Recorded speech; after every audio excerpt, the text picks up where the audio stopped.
Shabbat Shalom Mevorach, j'espère que vous allez bien et que vous avez passé une bonne semaine paracha de cette semaine, paracha de Vayakel. Dans la paracha de cette semaine, la Torah nous parle de la construction du Mishkan, du tabernacle, le lieu où Akadosh Baruch Hu, il allait résider sur terre. Et c'est écrit Vayakel Moshe Etam. Moshe Rabbeinu, il a réuni le peuple juif en entier. Et il leur a demandé que chaque personne apporte des offrandes afin de construire le Mishkan. Akadosh Baruch Hu, il aurait très bien pu construire le Mishkan tout seul. Il n'avait pas besoin des Juifs. Mais Hachem, il voulait que les Juifs y participent à la construction du Mishkan.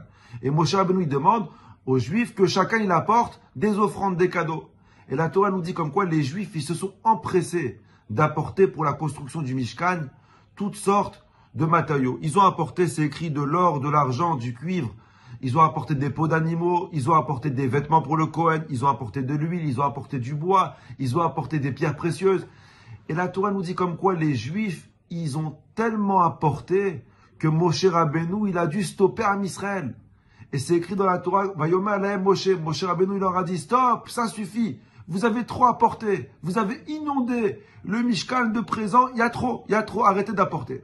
C'est peut-être la première fois où un rabbin, il demande à un juif de ne pas apporter une tzedaka pour sa synagogue. Mais Moshe Rabbeinu, il leur a dit, stop, n'apportez pas, il y a trop.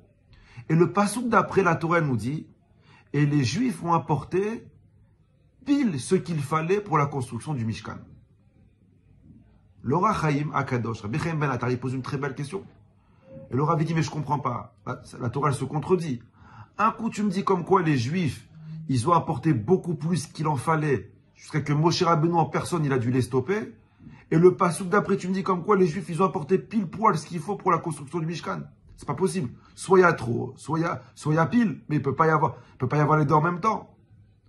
Vous avez compris la question est très belle. Comment la Torah peut nous dire comme quoi les Juifs, ils ont trop apporté et que Moshe Rabbeinu a dû les stopper? Et le passouk d'après, la Torah te dit comme quoi les Juifs, ils ont apporté pile. Et le Rav Chaim, il donne une très belle réponse. Le Rav Chaim Akadosh, il dit comme quoi il faut savoir que les Juifs ont apporté beaucoup plus de ce qu'il fallait pour la construction du Mishkan. Ils ont apporté beaucoup plus.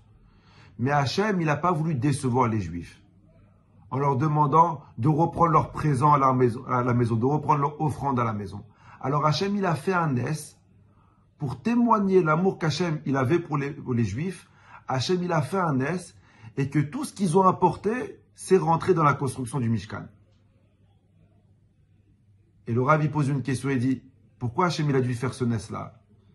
Et le Rav, il dit, parce que le meilleur moyen de témoigner son amour envers une autre personne. Vous savez que cette paracha-là, c'est la paracha qui suit la faute du veau d'or. Les Juifs, ils se sentaient mal aimés de Dieu.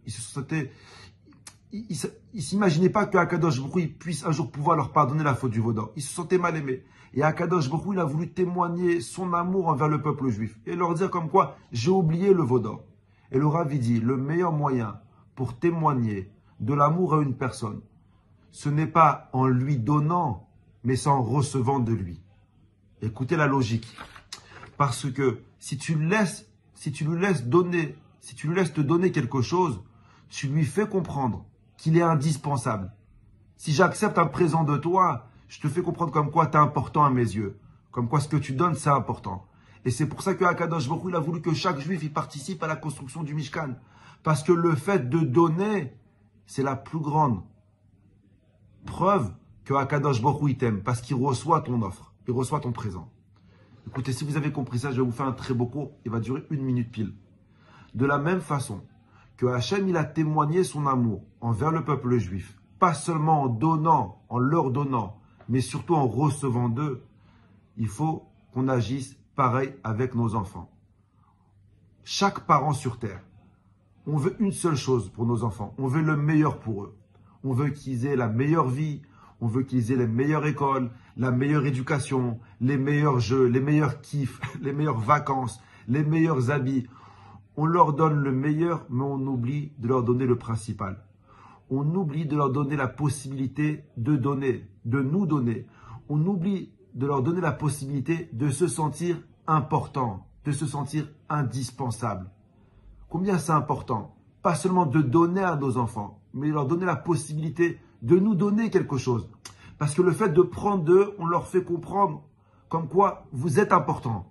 Tu es indispensable. Ce que tu me dis, c'est indispensable. Combien c'est important, Bémet. Des fois, nos enfants ils nous racontent une histoire qu'on connaît déjà et on le coupe en plein milieu. On dit, ah ouais, celle-là, je la connais, on lui finit l'histoire.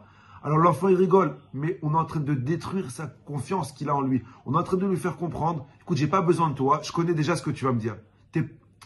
T'es pas indispensable à ma vie. Vous savez, on adore nos enfants, mais il faut être réaliste. On ne peut pas résoudre tous leurs problèmes. On ne peut pas résoudre leurs problèmes à l'école. On ne peut pas aller à leur place à l'école.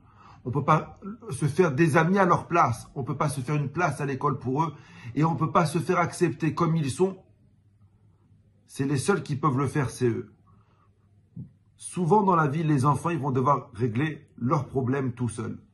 Mais on peut leur donner les outils comment régler ces problèmes. Et si à la maison, j'arrive à lui faire comprendre comme quoi ce qu'il me donne, c'est indispensable. Ce qu'il est, c'est indispensable.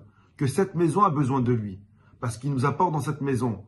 Il est indispensable, il nous apporte la sérénité, il nous apporte la joie de vivre. On doit lui faire comprendre comme quoi il apporte quelque chose, il est important dans cette maison. Que la maison sans lui, c'est pas la même. Alors on lui donne des outils que même à l'école seul, même plus tard quand il va grandir, il pourra lui-même arranger et régler ses problèmes.